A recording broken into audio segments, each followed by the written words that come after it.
Hello dear students, welcome back to CBC topper और competitive biology commando. आजकेर এই ক্লাসে আমরা এএনএম জিএনএম 2024 এর লাইফ সায়েন্সের কোশ্চেন পেপার নিয়ে অ্যানালিসিস করব। গত ক্লাসে আমরা 2023 অর্থাৎ 2023 এর এএনএম জিএনএম এ অ্যাকচুয়ালি জীবন বিজ্ঞান থেকে কোন কোন অধ্যায় থেকে প্রশ্ন এসছে সেই নিয়ে আমরা অ্যানালিসিস করেছিলাম।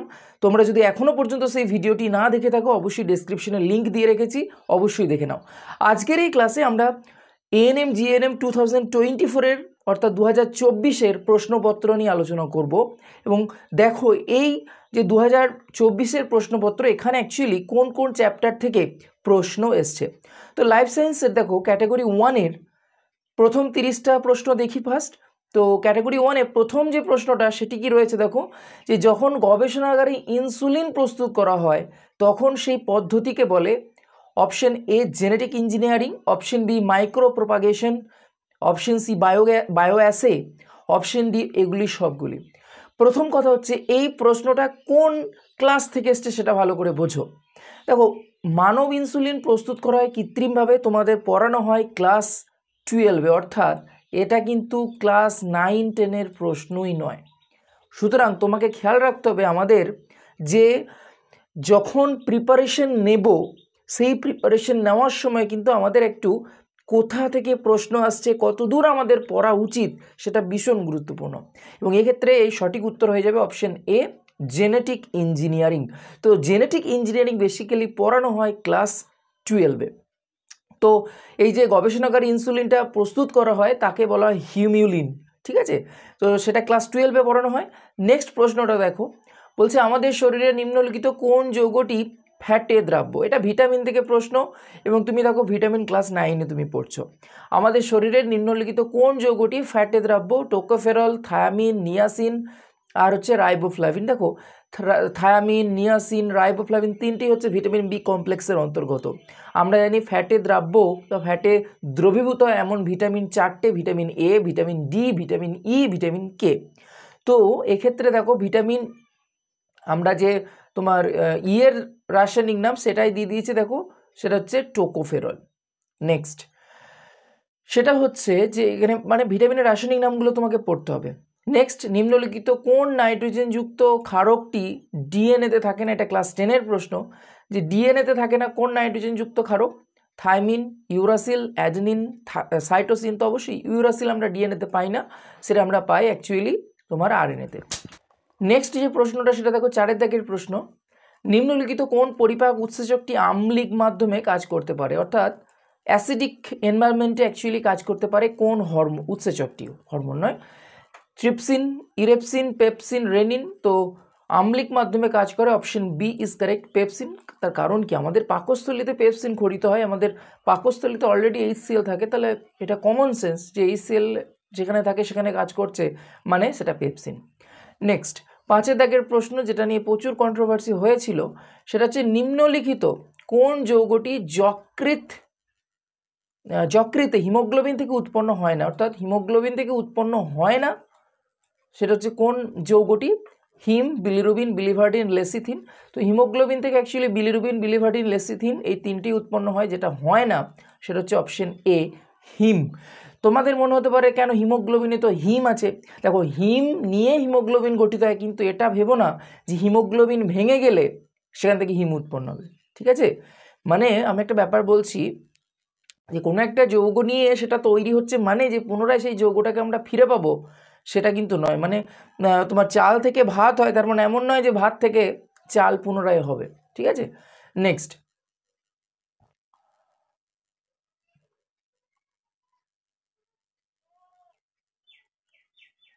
6-এর দাগের প্রশ্ন দেখো, বলছে বর্তমানে ভারতবর্ষে কয়টি পারমাণবিক বিদ্যুৎ কেন্দ্র আছে?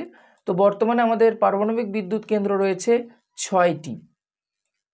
নেক্সট 7-এর দাগের প্রশ্ন বলছে যে সঠিক ক্রমটি নির্বাচন করো, এবং এটা ক্লাস 10-এর প্রশ্ন। দেখো উদ্দীপক থেকে গ্রাহক, গ্রাহক থেকে মোটর নিউরন হবে না, উদ্দীপক, গ্রাহক, সেন্সরি, কেন্দ্রীয় স্নায়ুতন্ত্র, মোটর, কারক, সারা। অবশ্যই অপশন বি ইজ কারেক্ট, যে সেখানে তোমার উদ্দীপক মানে তোমার যেটা উদ্দীপক স্টিমুলিটা তোমার গ্রাহক দ্বারা গৃহীত হয়, সেটা যায় সংঘবদ্ধ স্নায়ু বা সেন্সরি নিউরনের মাধ্যমে কেন্দ্রীয় স্নায়ুতন্ত্রে, সেখান থেকে মোটর নিউরন, তারপর কারক, সে তার মাধ্যমে আমরা সাড়া দিই। এটাও ক্লাস 10-এর প্রশ্ন। নেক্সট, কোনটি কোষচক্রের কোনো চেক পয়েন্ট নয়? এটাও ক্লাস 10-এর প্রশ্ন। G1S, G2M, MG1 আর S। তো আমাদের যেটা চেক পয়েন্ট নয় সেটা হচ্ছে অপশন ডি এস। একটা দশা, সেটা কখনোই চেক পয়েন্ট নয়। 9 দাগের প্রশ্ন কি বলছে দেখো, যে নিম্নলিখিত কোনটি একটি খাদ্য শৃঙ্খল গঠন করে? একটি খাদ্য শৃঙ্খল গঠন করে কোনটি? এখানে আছে ঘাস, গম, আম, একদমই না, কেউ কাউকে খায় না। তারপরে ঘাস, ছাগল এবং মানুষ। তারপরে আছে ছাগল, গরু এবং হাতি। তারপরে আছে ঘাস, মাছ, ছাগল। দেখো এখানে একমাত্র খাদ্য শৃঙ্খল পাচ্ছি অপশন বি, ঘাসকে খায় ছাগল, ছাগলকে খায় মানুষ। নেক্সট প্রশ্নটা দেখা যাক। 10 দাগের প্রশ্ন, নিম্নলিখিত কোনটি স্ত্রী মানব দেহের জননতন্ত্রের অংশ নয়? অর্থাৎ স্ত্রী জননতন্ত্রের অংশে পাবো না। ডিম্বাশয়, জরায়ু, ভাস ডিফারেন্স, ফ্যালোপিয়ান টিউব। তো অবশ্যই ভাস ডিফারেন্স হচ্ছে অ্যাকচুয়ালি তোমার পুরুষ জননতন্ত্রের অন্তর্গত, এবং এটা ক্লাস 10-এর প্রশ্ন, এবং এটা যদি বেসিক্যালি এটা তোমার যদি ডিটেলসে পড়ানো হয় ক্লাস 12-এ। সুতরাং ক্লাস 12-এর টাচ কিন্তু তোমাকে থাকতে হবে। ক্লাস 10-এর ছেলেমেয়েরা এই ভাস ডিফারেন্স এইগুলো সম্বন্ধে বিশেষ যে সচেতন তা কিন্তু নয়। নেক্সট 11-এর যে প্রশ্নটা সেটা দেখো, বলছে যে নিম্নলিখিত প্রশ্নগুলির মধ্যে কোনটি অ্যামাইনো অ্যাসিডে থাকে না? অর্থাৎ অ্যামাইনো অ্যাসিডে কোন গ্রুপটা থাকে না? COOH carboxyl group, OH hydroxyl group, NH2 amino group, D হচ্ছে সিন মানে সায়ানাইড গ্রুপ। অবশ্যই সায়ানাইড আমরা দেখতে পাই না। 12 দাগের প্রশ্ন, নিম্নলিখিত প্রশ্নগুলির মধ্যে কোনটি থেকে থাইরক্সিন নিঃসৃত হয়? থাইরক্সিন খরিত হয় কোন গ্রন্থি থেকে? পিটুইটারি, অ্যাড্রিনাল, শুক্রাশয়, থাইরয়েড। তো থাইরক্সিন খরিত হয় অবশ্যই থাইরয়েড থেকে, অপশন ডি ইজ কারেক্ট। 13 দাগের প্রশ্ন, যে নিম্নলিখিতগুলির মধ্যে কোনটির সাথে সোয়ান কোষ সম্পর্কিত? অর্থাৎ সোয়ান কোষ কার সাথে সম্পর্কিত? এটাও ক্লাস 10-এরই প্রশ্ন। দেখো ক্লাস 10-এর কিন্তু মেজরিটি কোশ্চেন এসছে তোমার 2024-এ। যে ডেনড্রাইট, অ্যাকশন, কোষ দেহ, সাইন্যাপস। তো আমরা সোয়ান কোষ দেখতে পাই অ্যাকশনে, তো অবশ্যই option B is correct. Next 14 দাগের প্রশ্ন, নিম্নলিখিতগুলির মধ্যে কোনটি মানুষের নিষ্ক্রিয় অঙ্গ? এটাও ক্লাস 10-এর প্রশ্ন। অগ্নাশয়, যকৃৎ, অ্যাপেন্ডিক্স, পিত্তথলি। তো আমাদের নিষ্ক্রিয় অঙ্গ যেটি সেটা হচ্ছে অপশন সি, অ্যাপেন্ডিক্স।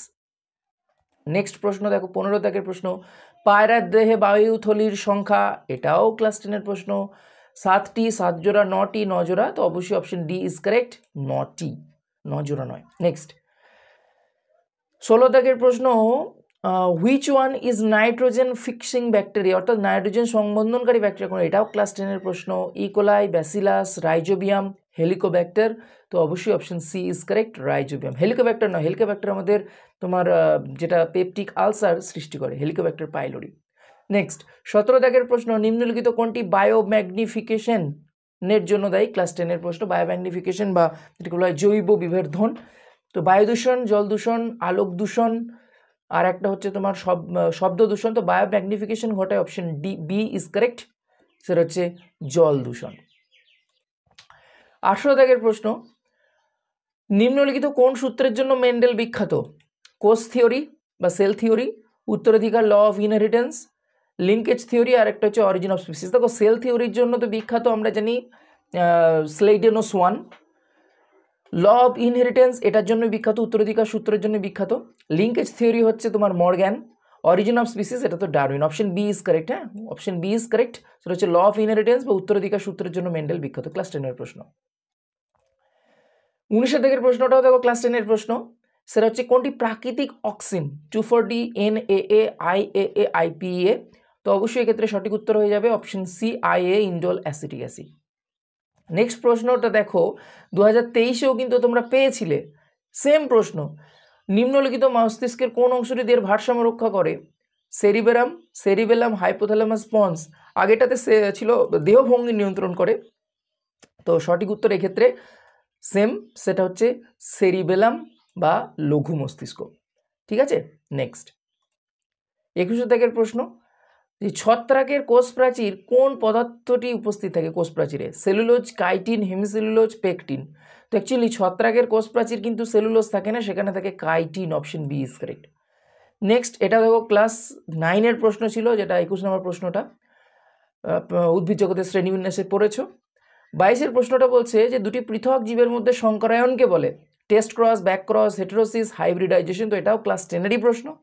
তো দুটি পৃথক জীবের মধ্যে সংকরায়ন হচ্ছে, ভালো করে বুঝবে। আর ক্রস বিটুইন আনলাইক অর্গানিজম, একই রকমের মতো জীব নয়, তাকে আমরা কি বলবো? একই রকমের যখন জীব হবে না তখন সেটাকে আমরা বলবো অপশন ডি, হাইব্রিডাইজেশন। দেখো এখানে ভালো করে বুঝবে, এখানে সংকরায়ন ইংরেজি কিন্তু হাইব্রিডাইজেশন, কিন্তু ইংলিশটা ভালো করে দেখো, বলছে ক্রস, মানে অ্যাকচুয়ালি এখানে ইতর পরাগযোগের কথা বলা হচ্ছে। বিটুইন আনলাইক অর্গানিজম, একই রকমের যদি অর্গানিজম না হয় তার মধ্যে যদি ইতর পরাগযোগ হয় তখন তাকে আমরা বলবো হাইব্রিডাইজেশন। ঠিক আছে, নেক্সট 23-এর প্রশ্ন, নিউক্লিওজোমের কেন্দ্রে কোন প্রোটিন থাকে? ক্লাস 10-এর প্রশ্ন কিন্তু এটা। হিস্টোন, অ্যালবুমিন, গ্লোবিউলিন, কোলাজেন, তো অবশ্যই এক্ষেত্রে থাকে হিস্টোন প্রোটিন। নেক্সট 24-এর দাগের প্রশ্ন বলছে নিম্নলিখিত কোন উদ্ভিদ গোষ্ঠী স্পারমাটোফাইট নয়? Gymnosperm, pteridophytes, monocots, dicots. দেখো ফার্স্ট হচ্ছে স্পারমাটোফাইটস বলতে অ্যাকচুয়ালি কি বোঝায় এটা তোমরা কি জানো? এটা কমেন্টে জানো আমাকে। সবই যদি আমি করে দেবো তাহলে তোমাদের মধ্যে ইন্টারাকশন থাকবে কি করে? তোমরা আমাকে এটা কমেন্টসে জানাও যে কোনটি স্পারমাটোফাইটস নয়। স্পারমাটোফাইট, গ্যামেটোফাইট সম্বন্ধে do you have any idea? কোনো আইডিয়া আছে তোমার? কমেন্ট সেকশনে জানাও। 25-এর দাগের প্রশ্ন বলছে যে যদি বি গ্রুপের রক্ত কোন অ্যাগ্লুটিনেজেন ও কোন অ্যাগ্লুটিনিন উপস্থিত থাকে বি গ্রুপের রক্তে? দেখো বি গ্রুপের রক্ত মানে হচ্ছে সেখানে অ্যাগ্লুটিনেজেন থাকবে অবশ্যই বি, কিন্তু অ্যাগ্লুটিনিন কি থাকবে? অ্যাগ্লুটিনিন সেখানে অ্যান্টি বি থাকবে না, সেখানে থাকবে অ্যান্টি এ। সেই জন্য option C is correct, B and anti A. Anti A থাকবে আমাদের বি গ্রুপের রক্তে। ঠিক আছে, নেক্সট, যে প্রাণী ডিম পারে তাকে তাদের বলে? অ্যাকচুয়ালি এটা ক্লাস 9-এর প্রশ্ন। কোন প্রাণী ডিম পারে, যে প্রাণী ডিম পারে তাদেরকে বলে জরায়ুজ, মাংসাশী, অন্ডজ, কোনোটি নয়। তো যে প্রাণী ডিম পারে তাদেরকে বলা হয় ওভিপ্যারাস, অন্ডজ। অপশন সি ইজ কারেক্ট, অন্ডজ। ঠিক আছে, আর যারা তোমার সন্তান প্রসব করে তাদেরকে বলে জরায়ুজ, আর যারা ডিমটা মাতৃজঠরে বড় করে তারপর সন্তান প্রসব করে তাদেরকে বলে তোমার ওভোভিভিপ্যারাস। ঠিক আছে, অন্ডজরায়ুজ, যেমন হাঙর। 27-এর দাগের প্রশ্ন দেখো, বলছে নিচের থেকে সঠিক জোটটি খুঁজে বের করো। অগ্নাশয়, মিশ্র গ্রন্থি, তো এটাই তো সঠিক, অগ্নাশয়কেই তো মিশ্র গ্রন্থি বলে, অপশন এ ইজ কারেক্ট।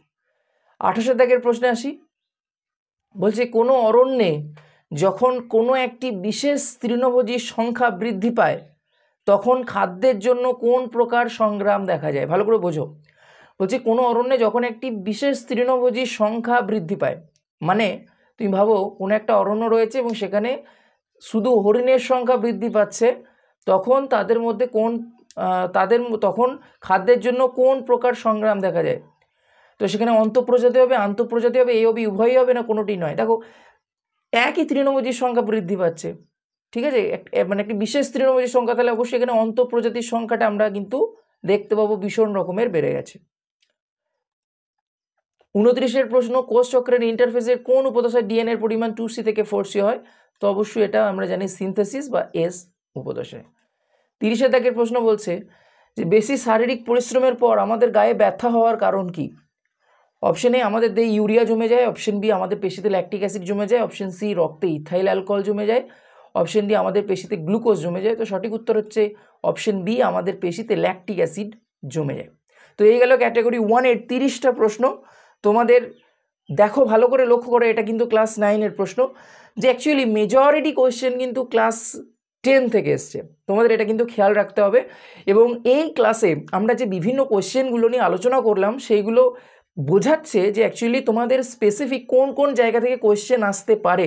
তোমরা 2023-এও দেখেছো যে কোন কোন জায়গাগুলো থেকে অ্যাকচুয়ালি স্পেসিফিক কোয়েশ্চেন আসতে পারে, এবং তোমরা এমন কিছু পোর্শন পাবে যেখানে ক্লাস তোমার 2023 এবং 2024 উভয় পরীক্ষাতেই কিন্তু সেম জায়গা থেকে কোয়েশ্চেন এসছে। সুতরাং আমাদের প্রস্তুতিটা খুব নিখুঁত হওয়া দরকার, এবং সেই প্রস্তুতি আমি শুরু করেছি। তোমরা রেসপন্স করো, কেমন লাগছে ক্লাসটি ভালো লাগলে অবশ্যই তোমার বন্ধু বান্ধবীদের সাথে শেয়ার করো, এবং চ্যানেলে যদি একদম নতুন হও চ্যানেলটিকে সাবস্ক্রাইব করো, পাশে থাকো। যে চ্যানেল, এই চ্যানেল থেকে উপকৃত হলে অবশ্যই কমেন্ট সেকশনে জানিও। Thank you so very much, দেখা হচ্ছে পরের ক্লাসে।